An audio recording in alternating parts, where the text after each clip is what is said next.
Hello friend, मेरा नाम है संजय कुमार और द झारखंड स्टडी में आपका स्वागत है। अगर आपने हमारे चैनल को सब्सक्राइब नहीं किया है तो प्लीज़ लाइक शेयर और सब्सक्राइब करें और जितना हो सके इस वीडियो को शेयर करें। आप हमें जो है फेसबुक पर भी फॉलो कर सकते हैं। फेसबुक पर जाकर आपको द झारखंड स्टडी लिखना है, वहाँ से जाकर आप हमारे फेसबुक चैनल से जुड़ सकते हैं। आप हमें टेलीग्राम पर भी जुड़ सकते हैं। टेलीग्राम का लिंक जो है आपको डिस्क्रिप्शन में मिल जाएगा, वहाँ से जाकर आप हमारे टेलीग्राम चैनल से भी जुड़ सकते हैं। तो आज का जो टॉपिक होगा वो हमारा होगा प्रखंड से। हमने झारखंड के विभिन्न पहले के परीक्षाओं में हमने देखा है कि प्रखंड से बहुत सारे प्रश्न पूछे जाते हैं। इससे पहले जो दरोगा का एग्जाम हुआ था उसमें भी बहुत सारा क्वेश्चन जो है इससे प्रखंड से पूछा गया था। तो समय को देर न करते हुए चलिए हम लोग शुरू करते हैं। प्रखंडों की संख्या, हम लोग प्रखंड की संख्या को जानने की कोशिश करेंगे। तो चलिए शुरू करते हैं झारखंड के प्रखंड। तो प्रखंड से पहले हम लोग को जो है प्रमंडल के बारे में जानना होगा। तो झारखंड में जो है 5 प्रमंडल है, जिसमें से हमारा सबसे बड़ा जो हो जाएगा उत्तरी छोटा नागपुर, उसके बाद दक्षिणी छोटा नागपुर, फिर हमारा संथाल परगना, फिर पलामू और उसके बाद जो है कोल्हान प्रमंडल। ठीक है, अगर बोलेगा तो नया नवनिर्मित प्रमंडल जो है हमारा क्या है, कोल्हान प्रमंडल है।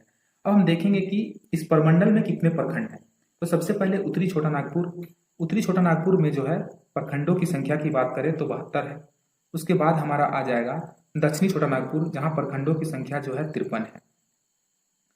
अब हम देखेंगे पलामू और संथाल परगना में। तो हम देख सकते हैं पलामू जो है पश्चिम की ओर स्थित है और संथाल परगना जो है उत्तर पूर्व की स्थित है, अर्थात पूर्व की ओर स्थित है।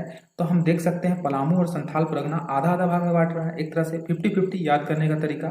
तो मतलब संथाल परगना में अगर प्रखंडों की संख्या की बात की जाए तो 50, और पलामू में अगर प्रखंडों की संख्या की बात की जाए तो 50, और कोल्हान में प्रखंडों की संख्या कितनी है, 38। कुल मिलाकर हम अगर देखते हैं तो टोटल प्रखंडों की संख्या कितनी हो जाएगी, 263। ठीक है, तो अब हम देखते हैं कि जिलों में प्रखंडों की संख्या कितना है। जिलों में प्रखंडों की संख्या कितना है, क्योंकि इससे पहले जो एग्जाम में था उसमें पूछा है कि दुमका में जो है प्रखंडों की संख्या कितना है, कोडरमा में प्रखंडों की संख्या कितना है। तो हम लोग जो है इसको ट्रिक के माध्यम से याद करने का कोशिश करेंगे। बस आप ट्रिक को अच्छे से देखना, उसके बाद उम्मीद करते हैं आपको ये जो है याद हो जाएगा। ठीक है, तो चलिए शुरू करते हैं। तो सबसे पहला जो है मेरा प्रखंडों की संख्या 9, मतलब किस किस जिले में जो है प्रखंडों की संख्या 9 है। तो सबसे पहले हम मैप में देखते हैं कि कहाँ पर जो है प्रखंडों की संख्या 9 है। तो सबसे पहला जो हो जाएगा वो लातेहार। लातेहार में प्रखंडों की संख्या 9, सरायकेला खरसोवा, उसके बाद मेरा बोकारो, उसके बाद मेरा गोड्डा, और अंतिम जो हो जाएगा वो मेरा साहेबगंज। ठीक है, तो ये 5 जिले हैं जहां प्रखंडों की संख्या कितनी है, 9 है। तो अब हम इसको याद कैसे रखेंगे। तो याद रखने का एक ट्रिक है जिसको आपको अच्छे से सुनना है। तो होता ये है कि एक जो है बोक्का लड़का रहता है। कैसा लड़का रहता है, बोक्का लड़का। वो जो है पढ़ाई नहीं करता है। जब वो पढ़ाई नहीं करता है तो घर में लात जूता खाता है। लात जूता उसका घर वाला पीटता है उसको कि क्यों नहीं पढ़ाई कर रहा है, क्यों नहीं सीजीएल का तैयारी कर रहा है, जेएसएससी सीजीएल का तैयारी। तो जब वो लात जूता खाता है तो वह दुखी हो जाता है। तो दुखी हो जाता है तो उसको खाने के लिए जो है एक केला दिया जाता है कि लो ये केला खा के जो है तुम पढ़ाई करो। वह केला खाते खाते वह जो है झारखंड स्टडी, मतलब हमारे चैनल से जो है वो चैनल के माध्यम से जो है जेएसएससी सीजीएल की तैयारी करता है। और धीरे धीरे वो जो है जेएसएससी सीजीएल क्रैक करके और वो क्या बन जाता है, एएसओ बन जाता है, और वो साहब बन जाता है। क्या बन जाता है, साहब बन जाता है। जैसे ही वह साहब बन जाता है तो बहुत सारे लोग उसको बोलते हैं वाह वाह बहुत अच्छा, good good good, very good, बहुत अच्छा। ठीक है, तो वो गुड बोलने लगते हैं। तो उसके बाद जो साहब है वो बोलता है नो नो नो, ऐसा कोई बात नहीं है, ये तो हम पढ़ के निकाले हैं। ठीक है, तो कहानी आपको समझ आ गया होगा कि एक बोका लड़का रहता है जो पढ़ाई नहीं करता है, जिसके कारण उसके घर वाले उसको लात से पीटते हैं। तो उसके बाद जो है उसको क्या देते हैं, केला देते हैं। केला देने के बाद वो अच्छे से पढ़ाई करता है और साहब बन जाता है। जब साहब बन जाता है तो उसको बोलते हैं बहुत अच्छा, गुड गुड। तो बोलता है नो नो नो, ऐसा कुछ बात नहीं है। तो अब हम बोका वर्ड से जो है पकड़ेंगे। बोका से हो जाएगा हमारा बोकारो, लात से हो जाएगा लातेहार, और केला से हो जाएगा हमारा सरायकेला खरसोवा। ठीक है, और साहब से हो जाएगा साहेबगंज, और गुड से हो जाएगा गोड्डा। मतलब हम याद इस प्रकार रख सकते हैं कि बोकारो, लातेहार, सरायकेला, साहेबगंज और गोड्डा में अगर प्रखंडों की बात की जाए तो प्रखंडों की संख्या कितनी होगी, 9 होगी। तो आपको उम्मीद करते हैं आपको याद हो गया होगा कि प्रखंडों की संख्या 9 है। ठीक है, अब चलते हैं अगले ट्रिक की ओर। तो अगला ट्रिक जो है हम देखेंगे कि प्रखंडों की संख्या 6। कहाँ कहाँ पर ऐसा जिला है जहां प्रखंडों की संख्या कितना है, 6 है। तो इसका याद रखने का तरीका क्या होगा। तो कहाँ कहाँ पहले मैप में हम देखते हैं। तो खूंटी में जो प्रखंडों की संख्या है वो 6, रामगढ़ में प्रखंडों की संख्या 6, उसके बाद कोडरमा में प्रखंडों की संख्या कितने हो जाएगा 6, जामताड़ा में प्रखंडों की संख्या 6, उसके बाद पाकुड़ में प्रखंडों का संख्या कितना हो जाएगा 6। ये 5 जिला है जहां पर प्रखंडों की संख्या कितना है 6 है। तो इसको हम लोग याद कैसे करेंगे, तो एक बार जो है राम जी कहाँ चले, राम जी जो है सीता को खोजने के लिए निकले, तो रास्ते में जा रहे थे, तो रास्ते में उन्हें क्या करना पड़ा, तो रास्ते में उन्हें जो है जाम का सामना करना पड़ा। किसका सामना करना पड़ा, जाम, ट्रैफिक जाम का सामना करना पड़ा। तो वो जो है राम जी बोलते हैं ट्रैफिक जल्दी जल्दी क्लियर करो, राम जी बोल रहे हैं कि जल्दी जल्दी जो है ट्रैफिक क्लियर करो, लेकिन वहां के लोग उन्हें सुनते नहीं है और उनको क्या करते हैं, खूंटी से बांध देते हैं। किससे बांध देते हैं, खूंटी से जो है राम जी को क्या करते हैं, बांध देते हैं। और जहां राम जी को बांधा जाता है वहां पर क्या रहता है, कूड़ा रहता है। ठीक है, कहानी को हम लोग फिर से सुनते हैं। राम जी निकलते हैं सीता जी को खोजने के लिए, लेकिन जब वो रास्ते से गुजरते हैं तो उन्हें जाम का सामना करना पड़ता है। अब जाम का सामना करना पड़ता है तो वो बोलते हैं जल्दी जल्दी हटो, हमको सीता जी को खोजने जाना है। तो वहां के लोग मिलकर राम जी को क्या कर लेते हैं, बंधक बना लेते हैं, मतलब खूंटी से उनको जो है बांध देते हैं। और जहां पर बांधते हैं वहां पर कूड़ा कचरा बहुत सारा रहता है। तो राम जी जो है बोलते हैं छे, इतना ज्यादा कूड़ा कचरा, मतलब वो एक तरह से अपने मुंह से बोलते हैं छी, बहुत ज्यादा गंद आ रहा है, कूड़ा कचरा। ठीक है, तो देखिए इस प्रकार जो है हम लोग प्रखंडों की संख्या को याद रख सकते हैं। ठीक है, तो अब हम लोग जाम वर्ड से पकड़ लेंगे जामताड़ा, कूड़ वर्ड से हम लोग पकड़ लेंगे पाकुड़ और कोडरमा। ठीक है, उसके बाद देखिए खूंटी, राम से हो गया रामगढ़, खूंटी से तो खूंटी, और छ से हो जाएगा हमारा छ। ठीक है, तो 6 जिला है जहां प्रखंडों की संख्या कितनी है, 6 है। कहाँ कहाँ, खूंटी, रामगढ़, कोडरमा, जामताड़ा और पाकुड़, ये सब जो जिला है यहाँ पर प्रखंडों की संख्या कितनी है, 6 है। ठीक है, आगे बढ़ते हैं। अगला जो ट्रिक है वो है हमारा कि कहां पर प्रखंडों की संख्या जो है 10 है। ऐसा कौन कौन सा जिला है जहां प्रखंडों की संख्या 10 है। तो ये ट्रिक बहुत इजी है, 10 जो है हम लोग आसानी से याद रख सकते हैं। 10 में जो हम लोग 10 जब लिखेंगे तो 10 से 10 होता है, और 10 डी से क्या होता है, जहां जहां जिस जिस जिले में डी पड़ेगा वो हमारा 10 होगा। तो हम लोग देखते हैं सबसे पहले जो है सिमडेगा, सिमडेगा के बाद आता है धनबाद, धनबाद के बाद दुमका, दुमका से हमारा देवघर। तो ये सब क्या है, डी है। तो इससे हम पकड़ सकते हैं कि प्रखंडों की संख्या कितना होगा, 10 होगा।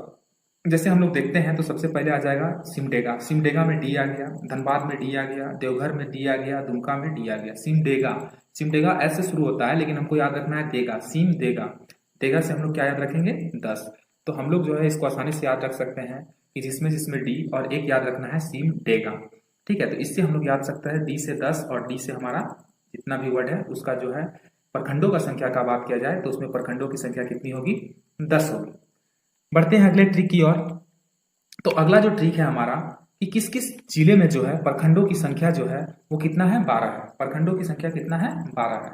तो इसका याद रखने का ट्रिक जो होगा हमारा, सबसे पहले हम लोग मैप में देखते हैं कि ये जो है कहाँ कहाँ पर जो है जहाँ प्रखंडों की संख्या जो है 12 है। तो 2 ही जिला याद रखना है, एक गुमला और दूसरा याद रखना है चतरा। यहाँ पर अगर हम बात करें प्रखंडों की संख्या तो प्रखंडों की संख्या कितना है, 12 है। तो इसको याद कैसे रखेंगे, तो सबसे पहले एक जो है छात्र रहता है, क्या रहता है, एक छात्र रहता है। वो 12 बजे क्या करता है, घूमने निकल जाता है, और वो क्या हो जाता है, गुम हो जाता है, मतलब वो जो है खोज ही नहीं पाता है कि हम कहाँ आ गए। ठीक है, तो बस ट्रिक हमारा ये छोटा सा है कि छात्र वर्ड से हमने पकड़े चतरा और गुम वर्ड से हमने पकड़ा गुमला। तो छात्र जो है कितना बजे घूमने निकलता है, 12 बजे घूमने निकलता है, और वो जो है क्या हो जाता है, गुम हो जाता है। तो इस प्रकार हम याद रख सकते हैं गुमला और चतरा जिले में प्रखंडों की संख्या की बात की जाए तो यहाँ कितना है, 12 है। बढ़ते हैं अगले ट्रिक की ओर। तो अगला जो ट्रिक है वो है पलामू। तो पलामू ऐसे ही हम लोग याद रख सकते हैं कि पलामू जो है, पलामू प्रखंड में अगर पलामू जिला में अगर बात किया जाए तो सबसे अधिक प्रखंडों की संख्या है कितना, कितना है, 21 है। ठीक है, सबसे अधिक प्रखंड कहाँ पर है, पलामू में है, पलामू में 21 प्रखंड है। उसके बाद अगर बात किया जाए तो गढ़वा, गढ़वा में कितना प्रखंड है, तो 20 है। तो हम लोग 20 को कैसे याद रख सकते हैं, तो 20 मतलब हो गया जहर, जहर पीने से गड्ढा में गिर जाओगे। ठीक है, तो गढ़वा में कितना हो जाएगा, 20 पीने से गड्ढा में हम लोग क्या हो जाएंगे, गिर जाएंगे। तो इस प्रकार हम लोग याद रख सकते हैं कि गढ़वा में जो है कितना है, 20 है, 20 पीने से गड्ढा में गिर जाएंगे। अगला जो है गिरिडीह 13। तो गिरी, गिरी माने गृह, संस्कृत में जो है गृह मतलब क्या होता है, गृह, और 13 से हो गया 13, तो 13 घर मतलब 13 गृह कहाँ है। ठीक है, तो इससे हम लोग जो है याद रख सकते हैं कि गिरिडीह जिले में जो है प्रखंडों की संख्या कितनी है, 13 है, तो 13 घर। ठीक है, अगला जो हो जाएगा हजारीबाग। हजारीबाग में जो है तो याद रखेंगे 16 हजारी, 16 हजारी। तो हजारीबाग में प्रखंडों की संख्या कितनी हो जाएगी, 16 हो जाएगी। उम्मीद करते हैं कि आपको अच्छे से समझ में आ रहा होगा। आप इस वीडियो को अच्छे से देखो।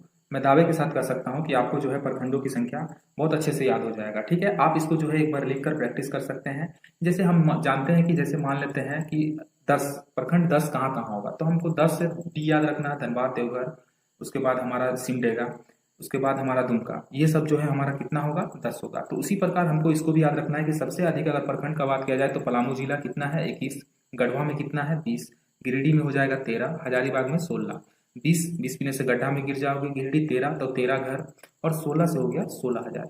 अब कुछ कुछ है जो हमको दिमाग से याद रखना होगा। जैसे मान लेते हैं रांची और पश्चिमी सिंहभूम। रांची और पश्चिमी सिंहभूम में जो है टोटल प्रखंडों की संख्या कितना हो जाएगा, 18। अगर आपको इसका भी कुछ ट्रिक आता है तो आप कमेंट बॉक्स में जो है इस ट्रिक को लिख सकते हैं। रांची और पश्चिम सिंहभूम का कितना होगा, 18। ठीक है, पूर्वी सिंहभूम में जो है 11। पूर्वी सिंहभूम में कितना है, प्रखंडों की संख्या 11 है। पश्चिमी सिंहभूम में जो है कितना है, 18 है। और रांची में कितना है, 18 है। उसके बाद लोहरदगा, तो लोहरदगा में जो प्रखंडों की संख्या है वो कितना है, 7 है। ठीक है, उम्मीद करते हैं आपको समझ में आ गया होगा। तो हमारा एक छोटा सा ट्रिक ये है। और आपको जानकारी के लिए बता देना चाहता हूँ कि इससे पहले जो ट्रिक वाला वीडियो हम बनाए थे वो जो है जिलों की संख्या, वो बहुत ज़्यादा अच्छा रिस्पॉन्स आया है। उसको लगभग 11,000 लोगों ने जो है देख चुके हैं। और हमारे चैनल ने 1K सब्सक्राइबर को भी पूरा कर लिया है। उसके लिए बहुत बहुत धन्यवाद। जय हिंद, जय भारत। वीडियो को शेयर कीजिए। जोहार झारखंड। Thank you.